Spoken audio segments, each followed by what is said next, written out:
అవినీతి ఆరోపణలపై విచారణ జరిపిస్తే కడిగిన ముత్యంలా బయటపడతానన్నారు తెలంగాణ మాజీ డిప్యూటీ సీఎం రాజయ్య. బర్తరఫ్కు దారితీసిన పరిణామాలతో ఆవేదన చెందే ఆసుపత్రి పాలయ్యానన్నారు. కేసీఆర్ తనకు దేవుడితో సమానమని మరోసారి చెప్పారు రాజయ్య.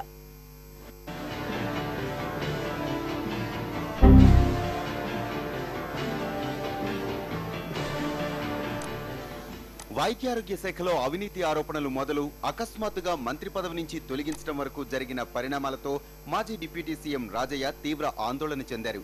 కేబినెట్ నుంచి బర్తరఫ్ చేస్తూ కేసీఆర్ తీసుకున్న నిర్ణయం ఆయన్ను మరింత కుంగదీసింది. దీంతో ఆయన ఒక్కసారిగా అస్వస్థతకు లోనయ్యారు. బీపీ, షుగర్ లెవెల్స్ పెరగడంతో ఛాతీలో తీవ్ర నొప్పి వచ్చింది. వెంటనే కుటుంబ సభ్యులు హైదరాబాద్లోని అపోలో ఆసుపత్రికి తరలించారు.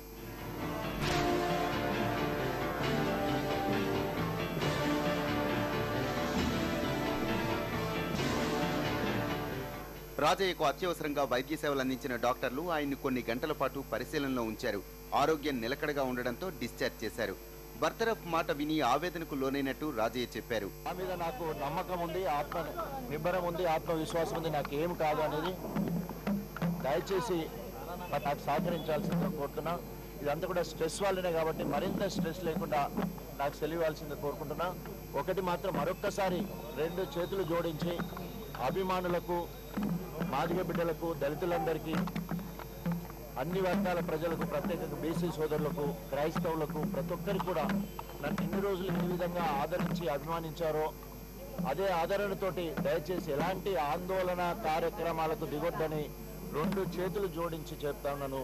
నా ఆరోగ్య విషయంలో కానీ ఇతరత్ర విషయంలో కానీ నా కోసం ప్రార్థించండి. తప్పకుండా ప్రభు బిడ్డలు నా కోసం ప్రార్థిస్తారని తెలియజేసుకుంటూ పార్టీ పరంగా వరంగల్ జిల్లా ఇన్ఛార్జ్ పెద్ద సుదర్శన్ రెడ్డి వచ్చి మాట్లాడడం జరిగింది. ఆరోగ్య పరిస్థితులు తెలుసుకొని జరిగింది. తనపై వచ్చిన అవినీతి ఆరోపణలను రాజయ్య ఖండిస్తున్నారు. ఎంతటి విచారణకైనా సిద్ధమంటున్నారు.